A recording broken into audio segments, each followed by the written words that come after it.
Halo, seorang mahasiswa mengalami sebuah kecelakaan. Nah, karena kecelakaan tersebut, dia pun dianggap sebagai pasien yang mengalami mati otak.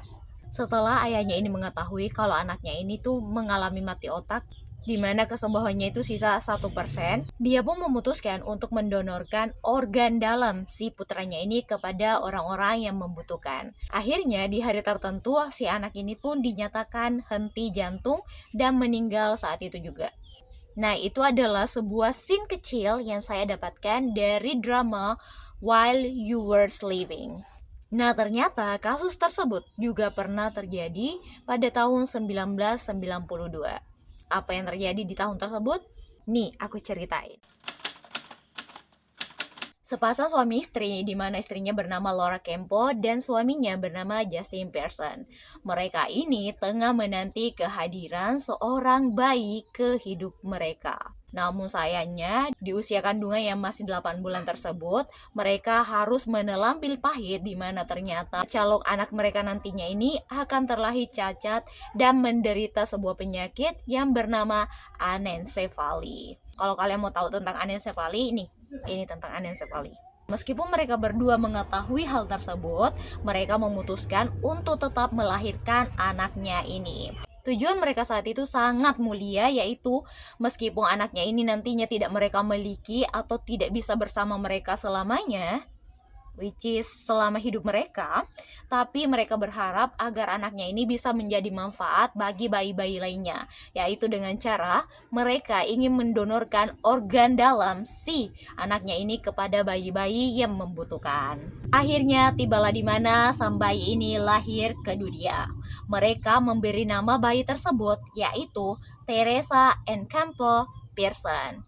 Bayi Teresa ini lahir pada tanggal 21 Maret tahun 1992. Ketika Teresa lahir ke dunia, ya betul sekali, Teresa ini mengalami kekurangan di bagian kepalanya. Dia hanya memiliki batang otak yang membantunya bernapas melalui paru-paru dan jantungnya. Ketika Teresa lahir ke dunia, kedua orang tuanya pun langsung ingin mendonorkan organ dalamnya Teresa ini kepada bayi-bayi yang membutuhkan.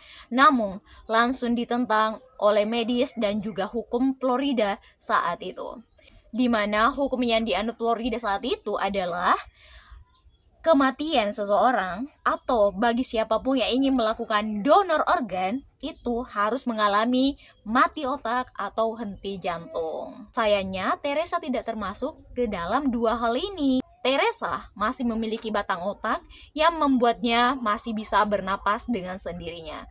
Meskipun kedua orang tuanya itu sudah memohon ke pengadilan, tapi permohonan mereka itu selalu ditolak. Kenapa mereka memohon-mohon? Karena mereka sudah mengetahui kalau hidup Teresa di dunia itu tidak bakalan lama. Jadi mereka ingin menjadikan Teresa ini bisa bermanfaat kepada bayi-bayi lainnya sama seperti niat awal mereka.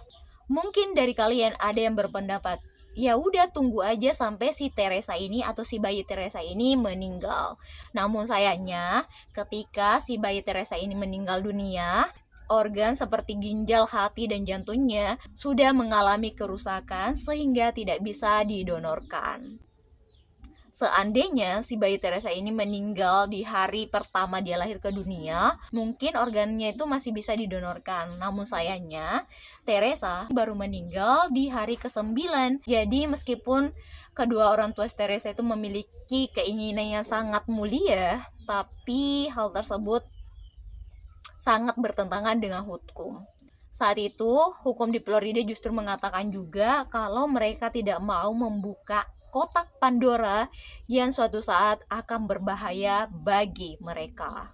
Contohnya nih, kalau saat itu Teresa masih dalam keadaan bernapas atau belum mengalami mati otak dan henti jantung, itu sama saja mereka telah melakukan penghilangan nyawa terhadap bayi tersebut. Dan jika itu berlangsung terus, maka mungkin saat ini akan banyak bayi-bayi Teresa yang mengalami hal tersebut. Setelah kematian bayi Teresa ini, publik banyak mengecam kedua orang tuanya ini dan juga ada juga yang mendukung. Tapi setelah kejadian tersebut, kedua orang tua si bayi Teresa ini memilih untuk menghilang dari publik. Mereka memilih untuk menjalani kehidupan secara privat. Jadi tujuan mereka memang awalnya itu bukan untuk mengambil untung dari berita tersebut, tapi memang niat mulia mereka agar mereka bisa menyelamatkan para orang tua di luar sana yang mungkin juga akan kehilangan anaknya sama seperti mereka. Terima kasih banyak sudah mau mendengarkan cerita ini. Jangan lupa untuk like dan subscribe, dan sampai jumpa di video selanjutnya. Bye bye.